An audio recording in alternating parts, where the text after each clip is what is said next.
Hi, my name is Sarah Dozier, and this is my concept of curriculum presentation.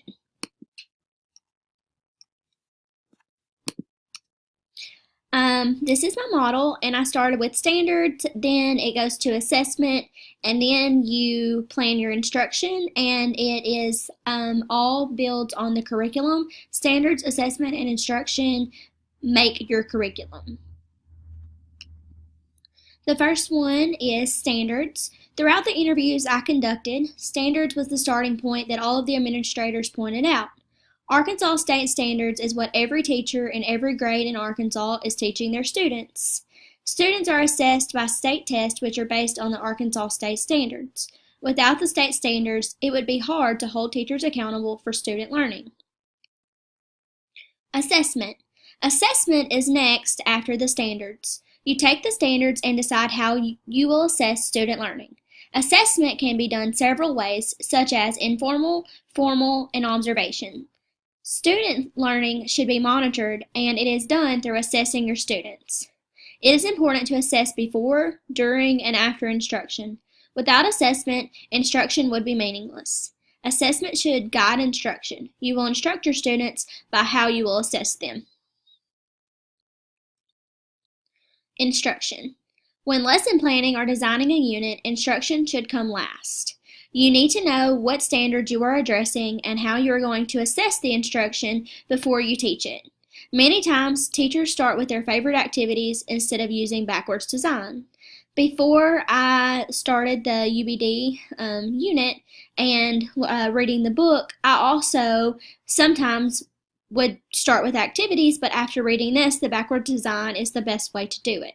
In Stage 3 of backwards design, teachers plan the most appropriate lessons and learning activities to address the three different types of goals identified in Stage 1: transfer, meaning making, and acquisition. Curriculum. Curriculum refers to the means and materials with which students will interact for the purpose of achieving identified educational outcomes. In the model I created, standards, assessment, and instruction all make up the curriculum. Without standards, assessment, and instruction, there is not a curriculum. Some educators would say that the curriculum consists of all of the planned experiences that the school offers as part of its educational responsibility. Then there are those who contend that the curriculum includes not only the planned, but also the unplanned experiences as well. I believe through interviews that I conducted that curriculum is a combination of unplanned and planned experiences in the classroom. Is there a driving force of the four? Throughout my interviews, the one that drives all four would be the standards. Without standards, teachers would not know what to teach. The practice of aligning learning to standards also helps ensure that a higher level of learning is attained. It guides teachers in the process of assessment and helps keep them on track. Standards-based instruction helps guide the planning, implementation, and assessment of student learning. Standards also keep all teachers in the state of Arkansas accountable for what is being taught. It would be hard to align the curriculum if we did not have standards, because it would kind of be opinionated and teachers could just teach what they thought that they should teach. If there wasn't any standards, then it would be up to the district to decide what the teachers would teach, and some districts would be further along while others are behind. Standards also keep teachers accountable because the standardized tests are standards-based, so it will be hard to have standardized tests if there wasn't any standards.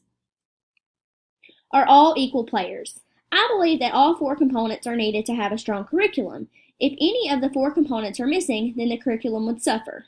Standards, assessment, and instruction make up the curriculum. All four build off one another. If teachers focus on teaching big ideas, but the related assessments measure students' knowledge of discrete facts, it is impossible to know the extent to which students genuinely understand course concepts. The systemic and dynamic relationship among the four elements also means that changes in one element affect and require changes in the others. So if you change your assessment, that will change your instruction. How do you design curriculum?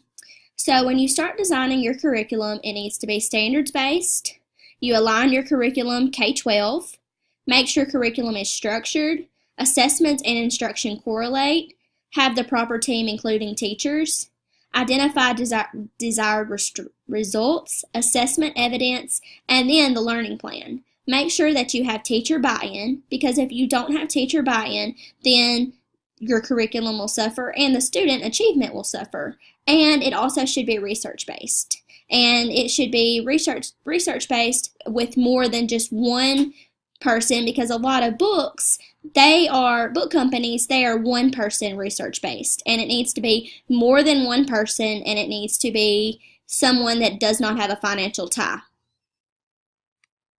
Are there any factors missing? I do not believe that any factors are missing. Each component of curriculum is just as important as another. One thing that is important after you have a strong curriculum would be a pacing guide. It is important that teachers have their standards paced out to make sure that everything is taught at the proper times.